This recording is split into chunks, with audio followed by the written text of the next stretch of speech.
இன்றைக்கி முக்கியமான ஒரு மெசேஜ் வந்திருக்கு. கணவன் மனைவியாக இருக்கீங்க அப்படின்னா உங்களுக்குள்ளே யாரோ ஒருத்தர் ஏதாச்சும் ஒரு அதாவது பேசிகிட்டு இருக்கும்போது ஏதாச்சும் ஒரு வார்த்தையை விட்டுருக்கலாம், இல்லை யோசிக்காமல் அவசரப்பட்டு ஏதாச்சும் பேசியிருப்பீங்க, இல்லை சொல்லியிருப்பீங்கன்னு வச்சுக்கோங்களேன். அதை நினச்சி அதாவது நீங்கள் சொல்லியிருக்கலாம், இல்லை அவங்க அப்படி சொல்லியிருக்கலாம். அதை நினச்சி நீங்கள் வருத்தப்படாதீங்க. அவங்க வருத்தப்படுற மாதிரி தான் இருக்குது.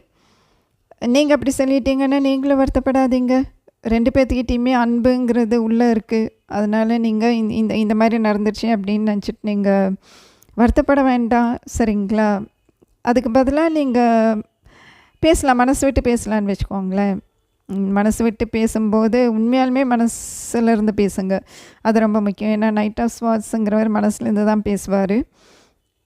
விஷயம் என்னென்னா அப்படியே பேசிடுவார். அது சில சமயம் கேட்குறவங்களுக்கு கொஞ்சம் என்ன சொல்கிறது, ஏதோ கொஞ்சம் ஹார்ஷாக பேசுகிற மாதிரி அந்த மாதிரி தெரியும்னு வைங்களேன் நைட் ஆஃப் ஸ்வாட்ஸ் பேசும்போது. ஆனால் அவர் மனசுலேருந்து தான் பேசுவார், சரிங்களா?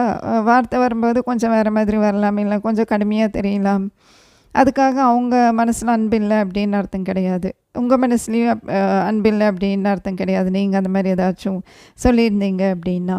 அதனால் நீங்கள் அந்த மாதிரி ஏதாச்சும் பேசியிருந்தீங்கன்னா வருத்தப்படாதீங்க. அவங்க உங்களை தப்பாக நினச்சிருக்க மாட்டாங்க, நினைக்கல. இதை ஒரு கன்ஃபர்மேஷனாக வச்சுக்கோங்களேன். அதேமாதிரி அவங்க அப்படி பேசியிருந்தாங்கன்னாலும் நீங்கள் அதை நினச்சி வருத்தப்படாதீங்க, சரிங்களா? இதுக்கப்புறம் சரியாயிடும். நீங்கள் மனசு விட்டு பேசுனீங்கன்னா சரியாயிடும். ஒருத்தர் அன்பு வச்சுருக்கீங்க, அதை புரிஞ்சு வச்சுருக்கீங்க. அது மட்டும் இல்லை, அந்த பொறுப்பும் உணர்றீங்க, சரியா? ஒருத்தர் மேலே ஒருத்தர் அன்பாக இருக்கணுங்கிற பொறுப்பும் உணர்றீங்க 2 பேரும். அதனால் நீங்கள் கவலைப்படாதீங்க, மனசு விட்டு பேசுங்க, எல்லாம் சரியாயிடும்.